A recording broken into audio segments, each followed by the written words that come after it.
नारायण नारायण। आज अगला पाठ करते हैं सुंदरकांड का।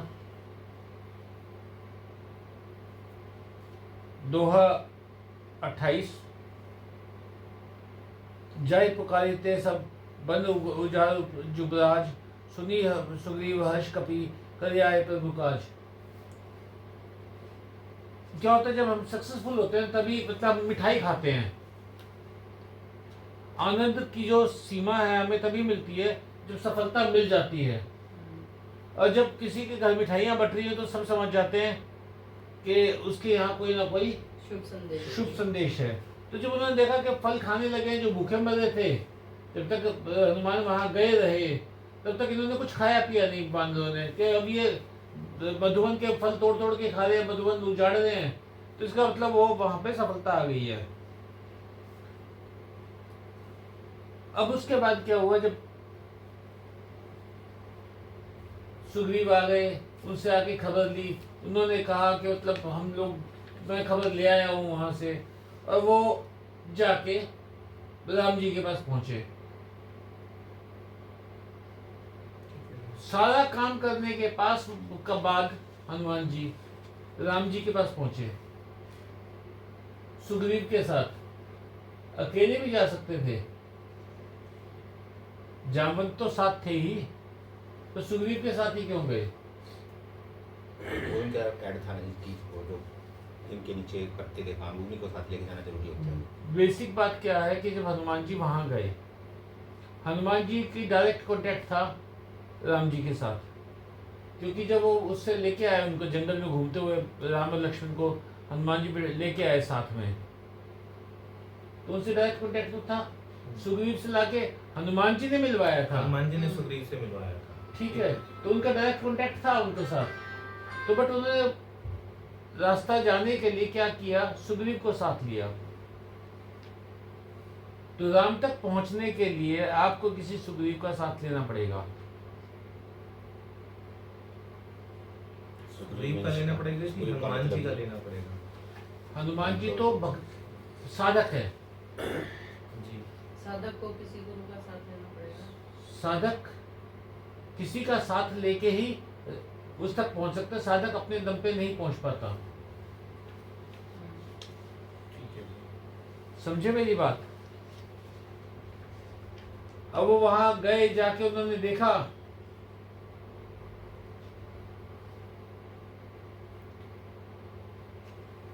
राम जी के पास गए, राम जी के पास जाके उन्होंने बताया कि मतलब अब तो काम कराए। अब जामवंत ने क्या कहा, जामवंत क्या सुन रघुराया, जापत दास नाथ करो तुम दाया, ताहि सदा शुभ कुशल निरंतर, सुन मुनि प्रसन्नता ऊपर। एक प्रभु को प्रसन्न करने के बाद सारे मुनि, सारे देवता, सारी दिशाएं सब कुछ प्रसन्न हो जाएंगी। हम लोग ज्योतिष में क्या करते हैं, अलग अलग ग्रहों की उपाय करते घूमते हैं कि एक सिर्फ भगवान की पूजा करने से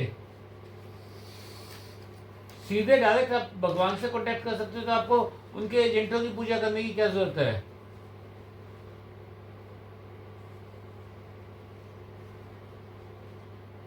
सोई विजय विनयी गुण सागर, तासु सुजसु त्रैलोक उजागर। वही विजयी है, वही विनयी है, वही गुणों का समुद्र बन जाता है जो भगवान के साथ जुड़ जाता है।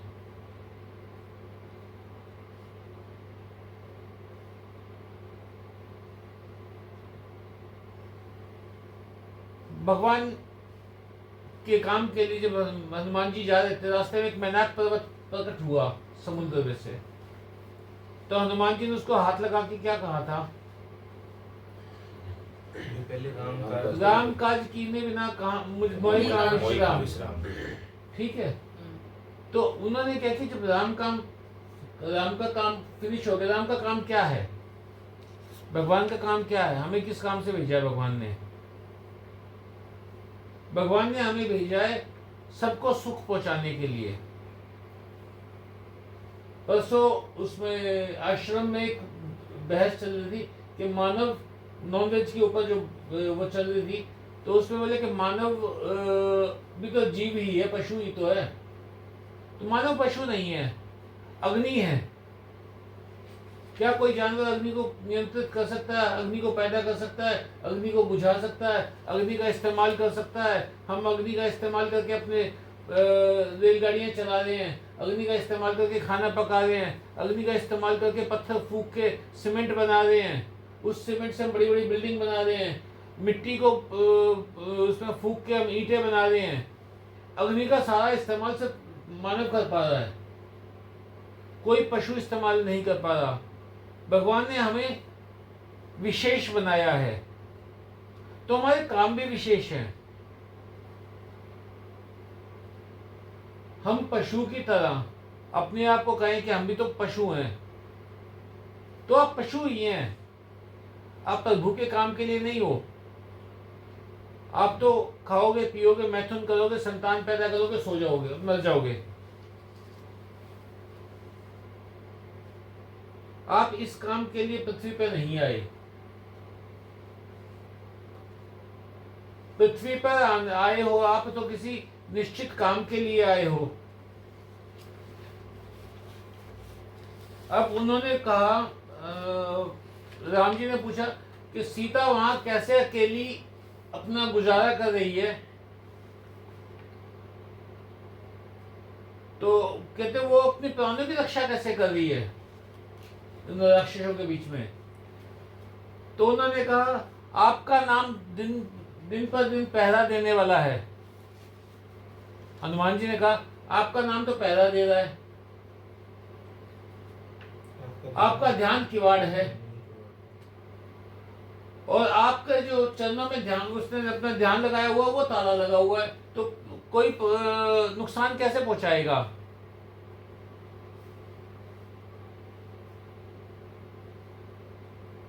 अब क्या करते हैं तंत्र वाले, जब भी तंत्र साधना के लिए बैठते हैं, हम अपने चारों तरफ एक सुरक्षा चक्र खींचते हैं ताकि हमारे तंत्र साधना में कोई बीच में विघन ना पड़े। हाथ के ऊपर धागा बांधते हैं ताकि कोई विघन ना पड़े।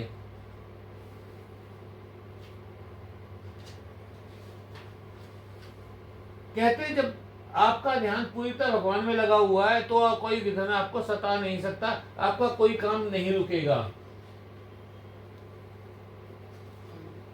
कोई राक्षस आपको नुकसान नहीं पहुंचा सकता अगर आपका भगवान में ध्यान है। बस सीता ने भी वैसे ही ध्यान लगा रखा है और कोई राक्षस का कुछ नहीं बिगाड़ पाता। एक तिनके की ओट कर लेती थी तो उसके बाद भी उसका कुछ नहीं बिगाड़ पाते थे। अब उन्होंने कहा हनुमान जी ने कि यहाँ से आपकी अंगूठी लेके गया था, वहां से चूड़ामणि ले आया। अब हनुमान जी को जाने के लिए नाम का सहारा चाहिए था, आने के लिए नाम का सहारा चाहिए था। अब चूड़ामणि ही क्यों दी? हमारे यहाँ जब तक सुहागन है तब तक चूड़ियां पहनती हैं, विधवा होने के बाद चूड़ियां नहीं पहनते। तो वो जो चूड़ामणि है वो भगवान की निशानी है, उनके पति की निशानी है, उनके सुहाग की निशानी है। तो भगवान का नाम लेके गए थे, भगवान का नाम की चूड़ी पहन के लेके वो हनुमान जी वापिस आ गए हैं। हर एक बात का गहन अर्थ है। चूड़ामणि ये जो चूड़ी चूड़ी चौड़े वाली जो चूड़ी होती है वो, हाँ चौड़े वाली चूड़ी, भिड़े वाली चूड़ी, तो भैया बताओ अब वो हो गई जो चूड़ामणि होती है बेसिकली मनियों से जड़ा हुआ चूड़ा। अच्छा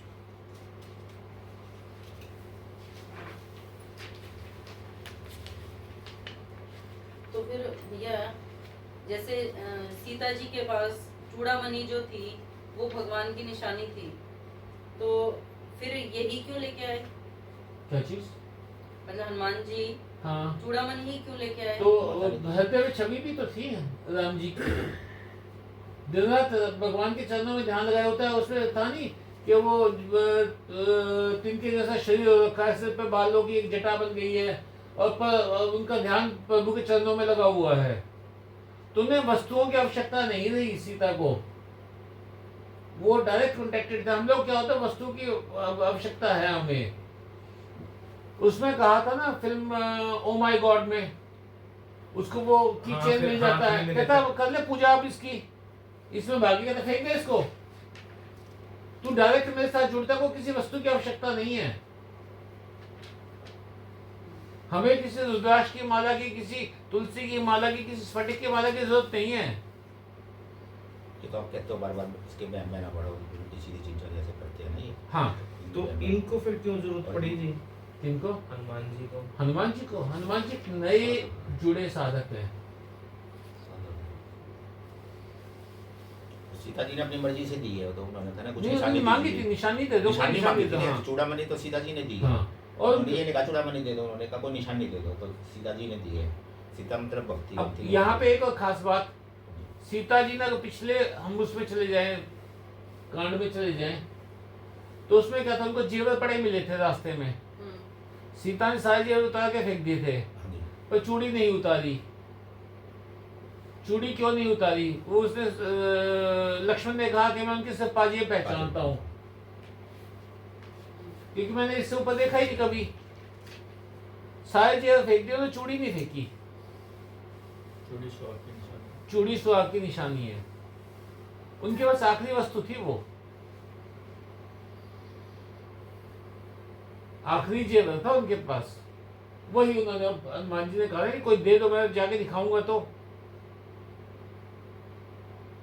उन्होंने अपना वो चूड़ी उनको हनुमान जी को दे दी।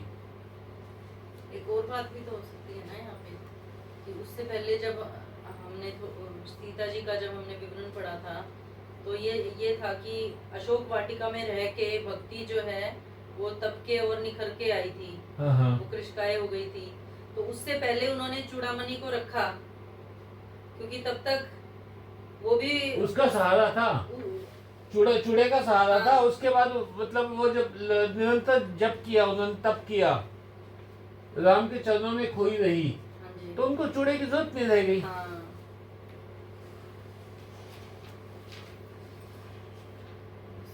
अब हनुमान जी ने जब कहानी बतानी शुरू की, और उन्होंने कहा, कहते शाखा मृग के बड़ी मनुष्य शाखा थे, शाखा पे कहते भगवान बंदर के हाथ का कुछ नहीं है, बंदर के बस का कुछ नहीं है, वो तो एक टहनी से दूसरी टहनी पे कूद सकता है।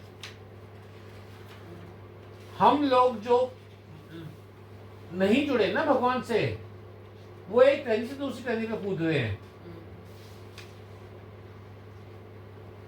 अब समुद्र पार किया, लंका जला दी, सब आपकी कृपा से हुआ है। यहाँ पे आपको बताया गया है कि you have to be thankful. आपको भगवान का धन्यवादी होना पड़ेगा, आभारी होना पड़ेगा। जब आपको कोई भी अचीवमेंट हुई, हम लोग ना बहुत चौड़े होके कहते हैं कि मैंने ऐसे किया, मैंने ये रणनीति अपनाई, मैंने यूं किया, मैंने वो किया, उसकी इस तरह खाट खड़ी की, वहां से उसको इस तरह से घुमाया, ऐसे किया, वैसे किया।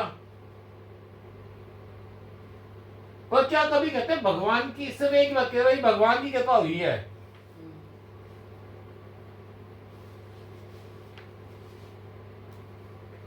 हम लोग सारी डिटेल सुना देंगे, एक बात पे अड़े रहो कि जी अपने को नहीं पता, भगवान की कृपा हुई है। मेरी कोई रणनीति कामयाब नहीं हुई, मेरे पर भगवान की कृपा हुई है। जब तुम फेल हो जाते हो, तब यूं क्यों कहते किस्मत खराब थी भाई? तब यूं क्यों नहीं कहते कि मेरी रणनीतियां फेल हो गई हैं? जब तक कहेंगे भगवान ने मंजूर नहीं भाग्य था। ने साथ नहीं दिया। हम लोग कहेंगे भगवान ने मंजूर नहीं था। नसीब फूटा हुआ था। मेरी रणनीति पक्की थी, हाँ, और मतलब भाग्य में नहीं था, बस भगवान साथ नहीं दिया, भगवान ने साथ नहीं नहीं दिया। भगवान ने साथ नहीं दिया। भगवान साथ दे देते हैं तो तुम कौन सा धन्यवादी हो जाते हो?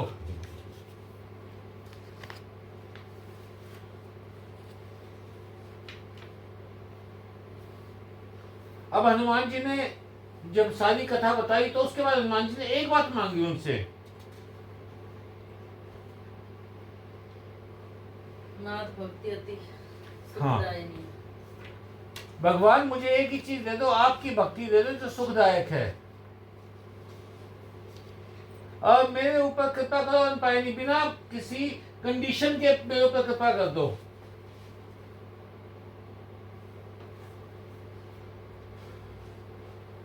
मुझे जो भक्ति दे रहे हो वो बड़ी सुखदायक है, और निश्चल भक्ति दो मुझे, निश्चल भक्ति दो। तो जब निश्चल भक्ति की मांगी उसने, तो कहते कि मतलब जो कृपा जो आएगी वो अनकंडीशनल आएगी, वो अनलिमिटेड आएगी। तो क्या भक्ति हम अपने आप जगाते हैं या मांगते हैं भक्ति? भगवान से तो भक्ति मांगते हैं ना। भगवान से। भगवान आप मेरा आप में ध्यान लगा रहे, मुझे मेरा रास्ता प्रशस्त करो। आप कौन होते हो भक्ति जगाने वाले? जब भगवान की कृपा होगी तब आपको भक्ति जागेगी, तब आपको भक्ति के मार्ग पर ले जाने वाला मिलेगा। हे भगवान, मैं आपको कभी भूलूं नहीं, आपके चरणों में मेरा ध्यान बना रहे। जाते हैं सभी लिखाता है नेचर से, गीता में भी है। अब हनुमान जी ने कहा कहते कि सारी बात होली, सीता बड़ी दुखी है, भक्ति भगवान से दूर रह के दुखी है, और आप फटाफट चलने की तैयारी करो। अब सब काम में लग गए चलने के लिए।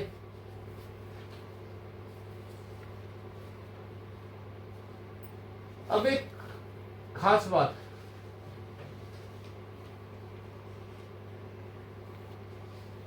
कहते हैं कि जब सारे भालू बंदर चिघाड़ते हुए, चीखे मारते हुए, और मतलब उठा के पत्थर और पेड़ और भागे ना, तो धरती डगमगाने लगी। उनको बैलेंस करने के लिए शेषनाग कछुए को पकड़ रहे हैं। कछुआ कहां से आया? ये तो हमने सुना बचपन से, हमने सारे उसमें सुना है कि धरती शेषनाग के ऊपर स्थिर है। शेषनाग ने अपने सिर पे धारण कर रखा है। तो कछुआ कहां से आया? कहते नहीं है कि वो अपने नाखूनों से कछुए को पकड़ते हैं।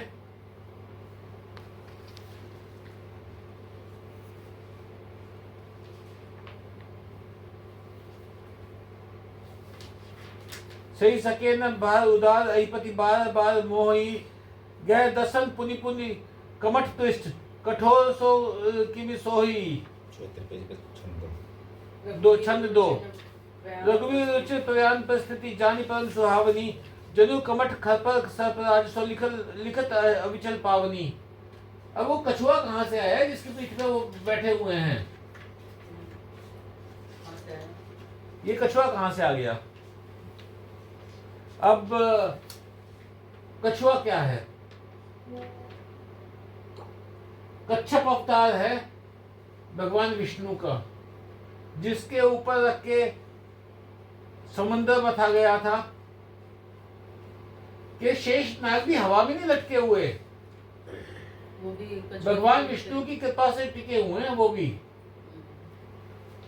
उनका बेस वो है। तो जो भी कुछ हो रहा है भगवान विष्णु की मर्जी से हो रहा है।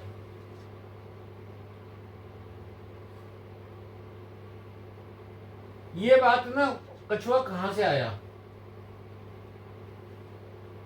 ऐसा तो कोई टावर बताया नहीं गया हमें बचपन से कि नीचे एक कछुआ है, कछुए के ऊपर शेषनाग बैठे हुए हैं, शेषनाग के सिर के ऊपर पृथ्वी रखी हुई है।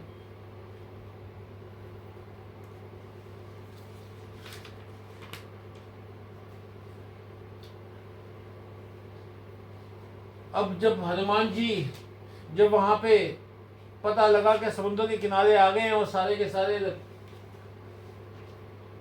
सेना, लंका में हलचल मच गई। सारे डरे हुए हैं कि जिसका दूत ने ये तबाही मचाई वो खुद आएगा तो क्या करेंगे।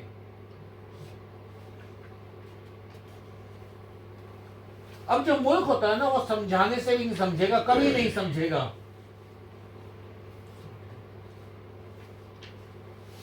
गुरु महाराज फरमाया करते हैं कि किसी भी हालत में मूर्ख के साथ समय खराब मत करना। तुमने एक बार समझाया, 2 बार समझाया, नहीं समझाया तो छोड़ दो। 3 बार से कोई ज्यादा बात रिपीट मत करो। 2 बार से ज्यादा, 2 बार से। 2 बार से ज्यादा कोई बात रिपीट मत करो। मंदोदरी समझा रही है रावण को, बार बार समझा रही है। अब दुनिया का सबसे अमीर आदमी एलन मस्क, वो बेहद घमंड में हो गया था, हाँ, काफी उसकी चली गई, काफी पीछे चला गया। पीछे चला गया। लाखों करोड़ रुपए की उसकी जायदाद एक रात में कम हो गई। जो अहंकारी होता है ना, उसको सबकी गलती नजर आती है, अपनी गलती नजर नहीं आती। मेरे पास अभी भी बहुत पैसा है, मेरे पास अभी भी बहुत ताकत है। रावण यही तो कहता है कि सारे के सारे जो दिशाओं के मालिक हैं, सारे देवी देवता सब मेरे आगे हाथ जोड़ के खड़े हैं, और इनके मेरे सामने वो क्या है। फिर एक लाइन आती है इसमें, जब वो अपने दरबार में पहुंचता है तो वो कहता है सेना आ गई है, रावण कहता है, तो सारे उसके दरबारी हंसने लग जाते हैं। कहते हैं जिसने देवताओं को जीत लिया, मानवों को जीत लिया, उनके लिए भालू बंदर क्या करेंगे।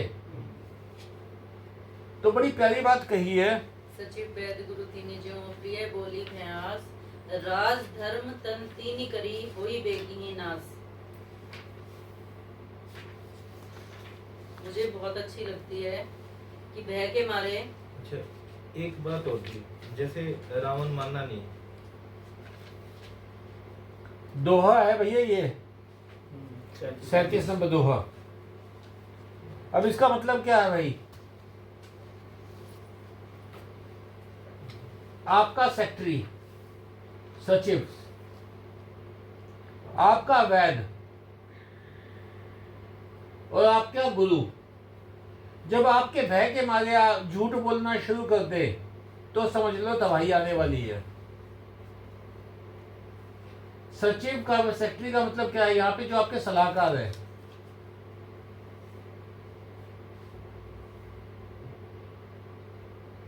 वहां आप समझ लेना आपकी तबाही आ गई है, बहुत जल्दी आ गई है तबाही।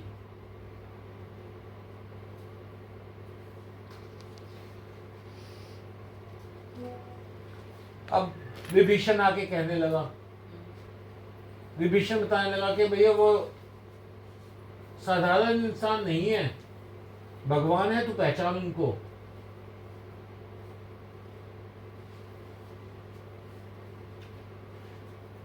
हम लोग क्या कहते हैं कि वो भगवान नहीं है, साधारण इंसान है जिसके पीछे लोग अंधाधुंध होके लगे हुए हैं। हम बहुत जल्दी उतारू हो जाते हैं किसी को भी भगवान बनाने में।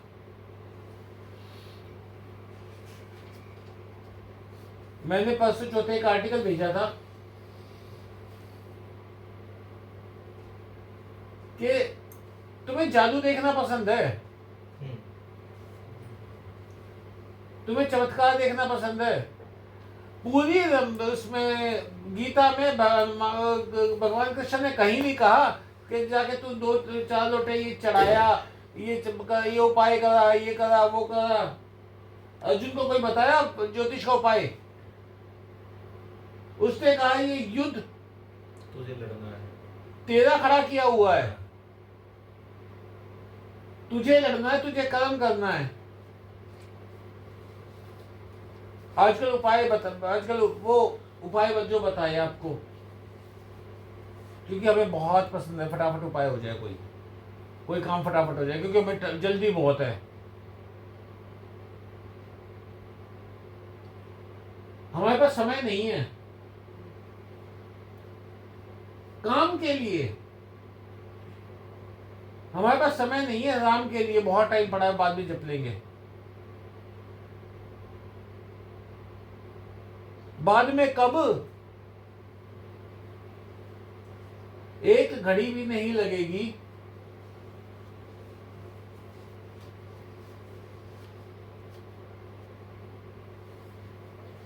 तो वो समझा रहा है, पर उसने नहीं सुनी रावण ने और लात मार के भगा दिया।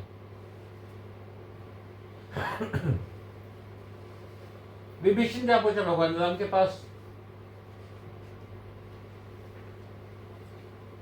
तो उसने कहा, कहते कि ये कोई छल करने आया है। भगवान क्या कहते हैं यहाँ पे? बड़ी प्यारी बात कहते हैं भगवान, मेरे से छल तो कर ही नहीं सकता। कहते मैं से क्या छल करोगे? मेरे सामने आके चल रह ही नहीं सकता। मेरे सामने आ ही नहीं सकता। मेरे सामने आएगा कैसे? मतलब कोई छली तो पहुंच ही सकता। निश्चल ही जो जो हाँ जो निश्चल होगा वो पहुंचेगा मेरे सामने। मेरे सामने आएगा, वो मेरे सामने पहुंच सकता है। जो ये सोचता है कि मैं भगवान का बुद्धू बना लूंगा तो वो मूर्ख है। वो एक फिल्म देखी थी मैंने, उसमें वो उसका लड़का था जो महाराष्ट्र का सीएम होता था, रितेश देशमुख। तो वो एक टूटे हुए हेलीकॉप्टर में बैठ के उड़ जाता है। तो उड़ जाता है, तो उड़ने के बाद ना वो क्या होता है कि वो हेलीकॉप्टर वो रहता है, वो कूद जाते हैं। तो एक उसके ऊपर पहुंच जाते हैं, बिल्डिंग का ना ढांचा खड़ा होता है लोहे का, उसके ऊपर गिर जाते हैं। तो वो कहता है ये भगवान बचा ले, वो लटका रह जाता है उस पर खंबे के साथ, अब फिसलने लगा था। कहता है भगवान बचा ले, और तेरे ऊपर तेरे पास 1000 किलो लड्डू चढ़ाऊंगा। तो ना वो क्या होता है, वापस लहराता हुआ वापस वो ढांचे पे आ जाता है। वो आगे कहता तू तो बड़ा वो है, 5 लाख के लड्डू तूने कह दिए। मतलब 5 लाख के कैसे? कहते इतने किलो लड्डू, इतने 1000 किलो लड्डू करने के 5 लाख के, और 5 लाख कहते काम बन गया ना। वो तो भगवान तो अपने आप देख लूंगा, इतने में कहता वो फिर हमारे साथ लड़ाता है बीच में।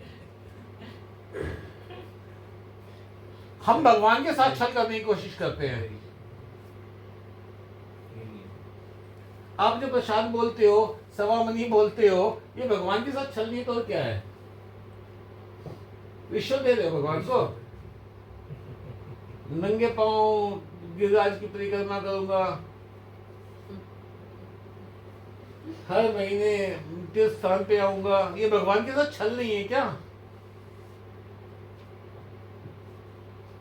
सारे भगवान को दाता कहते हैं, देने वाला। क्या देने वाला?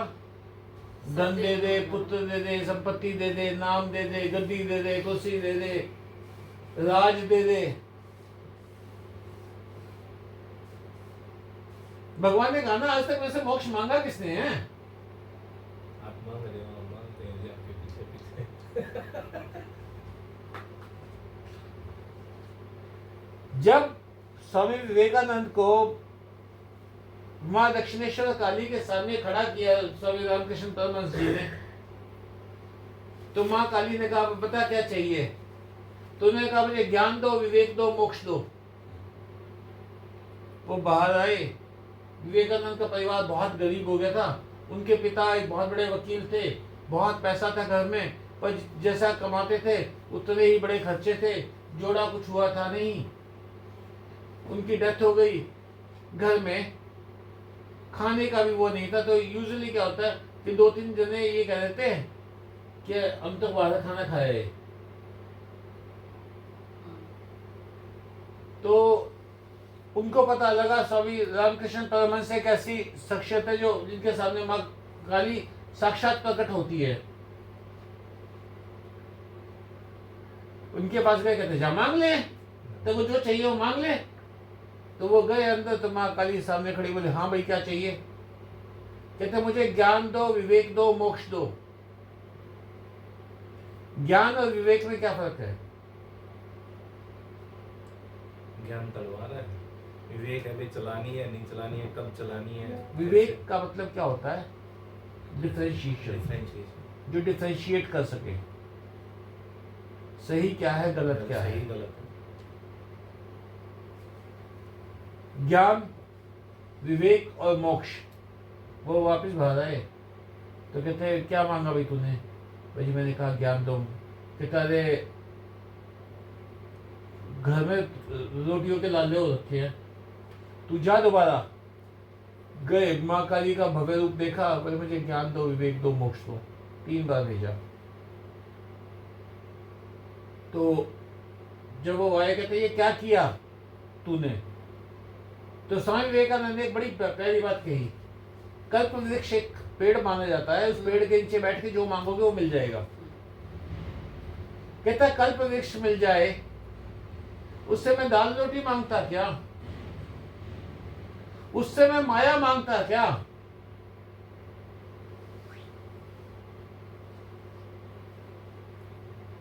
ये बात अंडरस्टैंड करने की है भाई। तो आपने एक बार पूछा था, पर्सन भी आया था, भगवान मिल जाए तो क्या मांगोगे? पर हम तो इंटरनेशनल मांगते हैं जी। पता नहीं क्या क्या मांगना शुरू करते हैं। एक दिन मुझसे पूछा था गुरुजी ने, मैं तब में इतना चौड़ा चांदी का कड़ा पहनता था, 10 तोले का, पट्टी सी थी, चौड़ा सा, वो नीचे से खुला हुआ था, वो मतलब इधर से पूरी पट्टी गोल करवा रखी थी 10 तोले की। तो उन्होंने कहा कहते क्या मांगेगा तू? मैं जी मुझे समझ में नहीं आएगा, एकदम भगवान सामने आ जाए तो क्या मांगूंगा? बस फिर भी मैं ये कहूँगा जी मैं इसको छू के जो मांगू वो मिल जाए।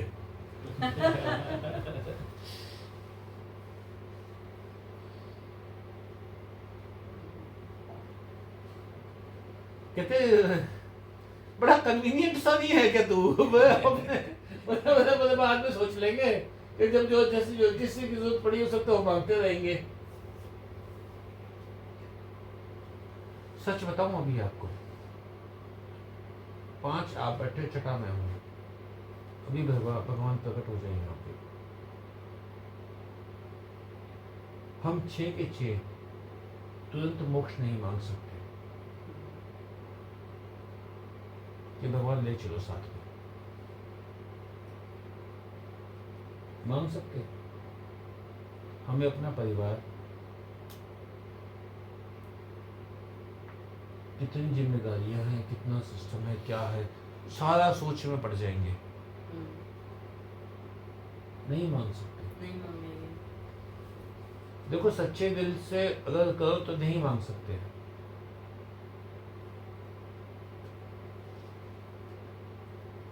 तो अगर मांगते हैं तो हम स्वार्थी लेवल हो जाएगा कि उसने खुद के बारे में सोचा।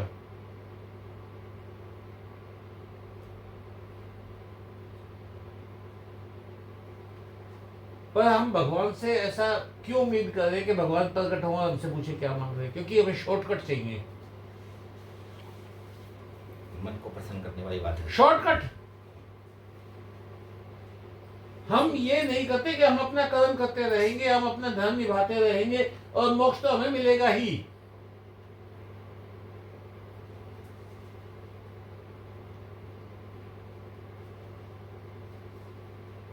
क्योंकि शंकाएं बहुत है हमारे अंदर।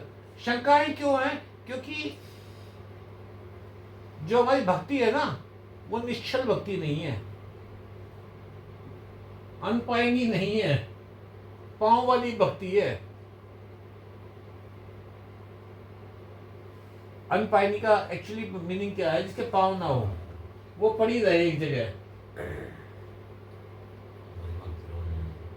जो अचल है, जो चल नहीं सकती, जो मेरे पास ही ठहर जाए ना। हाँ आई तो फिर रुक जाए। अभी वो कहने लगे कहते लक्ष्मी माता कभी भी ना खड़ी की पूजा नहीं करनी चाहिए घर में। कहते खड़ी हुई लक्ष्मी चलायमान होती है, खड़े हुए गणेश जी चलायमान होते हैं। बथेरी सुनी है मैंने, सुनिए जी। अच्छा मैं कई बार आशीर्वाद देते हो कह दिया कहते तुम्हारे घर मोटी सारी लक्ष्मी आए, जिससे ना उठा जाए, ना हिला जाए, ना डुला जाए, पसारा मार के तुम्हारे यहाँ बैठी रहे।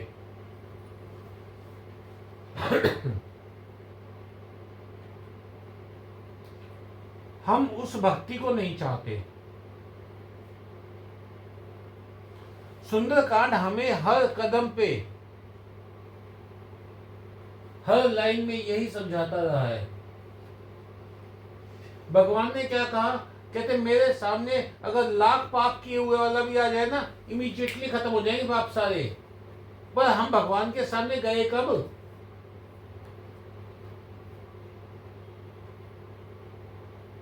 कि जैसा हूं मेरा मुझे स्वीकारो।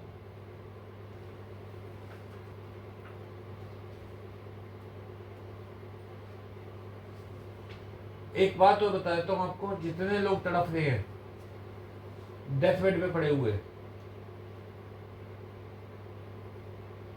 मृत्युशैया पे पड़े हुए, जब तक वो मन से नहीं कहेंगे ना कि भगवान मुझे उठा ले, तब तक भगवान उन्हें उठाता नहीं है।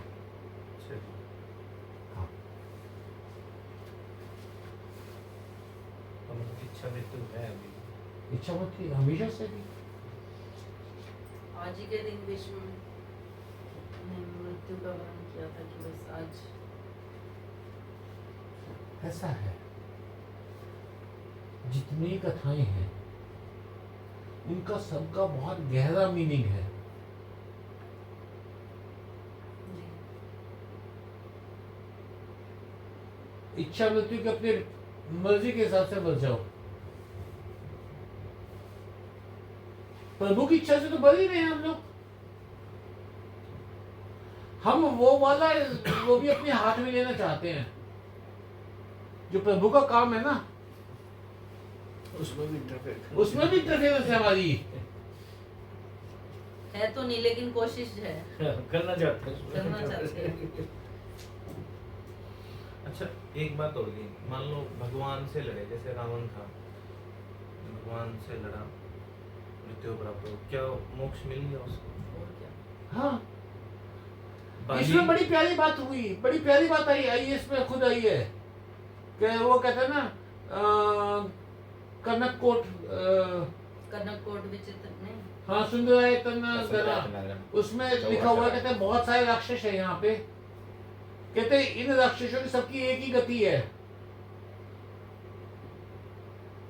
पढ़ना एक बार वो दोबारा। कनक कोट विचित्र नेत्र सुंदराय तरागना चौहट हट सुवट बीथी चारु पूर्व विधि बना गजबाज खच्चर निकर पच्चर रथ वर्तनी को बने बहुरूप निश्चर जूत अतिबल सेन वर्णत नहीं बने बन बाग उपन वाटिका सरकू बापी सोही नन्नाग सर्पंदर पुण्य रूप मुनि मन मोहि कौमाल देव विशाल सैल समान अतिबल गर्भी नाना आकारे निभिरे बहु विधि एक अंतरधि करी जतन भट कोटिन बिकटतन नगर चौदी सिरचहि कहूँ महिष मानुष धेनु खल निसाचर भचहि ए लागे तुलसीदास इनकी कथा कछु एक है गई रघुवीर सर तीरथ सरनी त्यागी गति पहनी सही। त्यागी गति।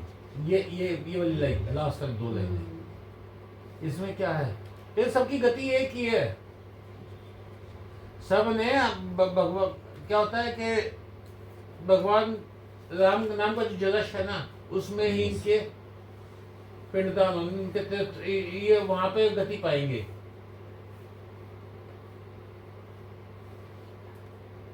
तो जब भगवान के पास पहुंच गए, कहते उन्होंने देख लिया हनुमान जी ने कि इन सबको सदगति भगवान राम के हाथों मिलने वाली है। उनको गति मिल गई, मान लो रावण को मिल गई, बाली भी भगवान के हाथों से मरा था, मिल गई। फिर महाभारत में कैसे आ गया जी वो? कौन? वो तीर तो उसी ने मारा, कहते हुए बाली का ही तो अवतार था। नहीं अलग नहीं अलग वो अलग- कर्म था। कर्म था ना। अच्छा वो कर्म था। हाँ, कर्म कैरी करना पड़ता है। अब एक चीज था, यहाँ पे गौशाला है, गौशाला में 100, 150, 200 गौएं होंगी। तुम एक बछड़ा छोड़ दो, वो सीधा अपनी माँ के पास जाएगा, जा गौओं में। कर्म भी तो ढूंढ लेगा भैया, तुम्हारा कर्म तुम्हारे पीछे पीछे चलता है, तो बछड़ा अपनी माँ के पीछे चलता है। तो वो कर्म था, बाली नहीं था। नहीं, कर्म था वो। अगले जन्म की बात। बल्कि अभी आप कह रहे थे ना कि मतलब हनुमान जी ने सुग्रीव से श्री राम को मिलाया था, तो मन में यही आया, मैंने कहा जो बाद में वो तीर से, क्योंकि उन्होंने उसके सहायता करने के लिए छुप के तीर मारा था, तो मैंने कहा ये वाला कर्म भी तो यहीं से उत्पन्न हुआ था ना। अब एक चीज बताओ, हनुमान जी ने जब हनुमान जी पवन के आशीर्वाद से पैदा हुए थे, जी। पवन के आशीर्वाद से भीम पैदा हुए थे। हम्म, हनुमान जी उनकी उस पे ध्वजा पे कैसे आए वो कहानी सुनी हुई है सबने। नहीं, मुझे नहीं पता। पांडवों की जो पांडवों का वो था ना ध्वजा थी उसके ऊपर हनुमान जी हैं। रथ पे अर्जुन के हाँ, रथ पे। लेकिन कैसे हैं सब मुझे सब नहीं पांडवों पता। के रथ पे जी। सब पांडवों के रथ पे। जी। उन्होंने कहा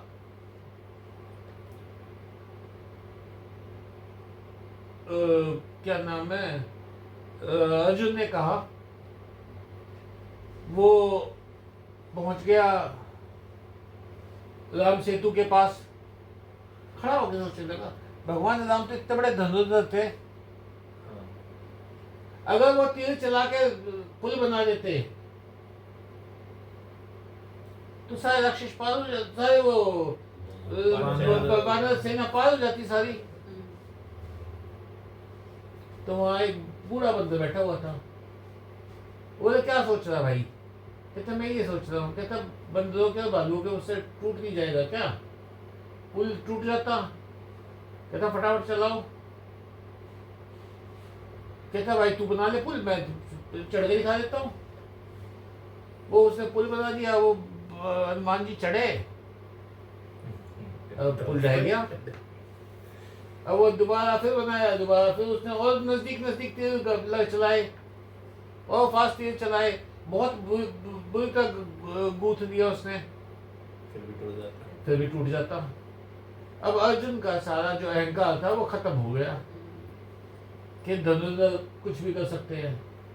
तो भगवान कृष्ण आए वहां पे, तो उन्होंने कहा भगवान आज तो इंसल्ट हो गई, नाक कट गई, वो भी एक बुढ़े बंदे के सामने। तो भगवान बोले, कहते अच्छा, तो भगवान तो पहचानते ही थे हनुमान जी को। तो कहते भाई शर्त लगा के करते हैं काम, ऐसे मजा नहीं आता। कहते क्या? कहते शर्त ये है, अगर तुमने पुल तोड़ दिया, अर्जुन का पुल अगर तुमने तोड़ दिया, हनुमान जी को कहा, तो ये तुम्हारा दास हो जाएगा, और वरना तुम्हें इनकी ध्वजा पे हमेशा के लिए स्थापित होना पड़ेगा। हनुमान जी को लगा इसी का काम है ये तो, वहां कोई बात नहीं। भगवान कृष्ण ने कृपा की, वो पुल बड़ा गठा हुआ बन गया। हनुमान जी चढ़े ऊपर, पुल नहीं हिला, न कूदे, वो फिर पर्वताकार हो गए हनुमान जी। जो पर्वताकार हुए और उठ के उन्होंने कूद मारी उसके ऊपर, पुल के ऊपर। तो उन्होंने कहा मेरे कूदने से तो टापू धस जाते हैं, इस पुल की तो औकात क्या है। उन्होंने जब हवा में उछल कर छलांग मारी ना उसके ऊपर, पुल नहीं हिला। तो कहते भाई तुम हार गए। जो हनुमान जी को अपने बल पे गर्व था, वो गर्व टूट गया। वो टूटते ही उसको भगवान दिखाई दे गए कि तो भगवान राम है। वो जब भगवान राम का, उनको दोनों का गर्व टूट गया, दोनों भगवान को उपलब्ध हो गए, भगवान दोनों को उपलब्ध हो गए, तो हम कब उपलब्ध होंगे भगवान को, ये सोचने की बात है। नारायण नारायण।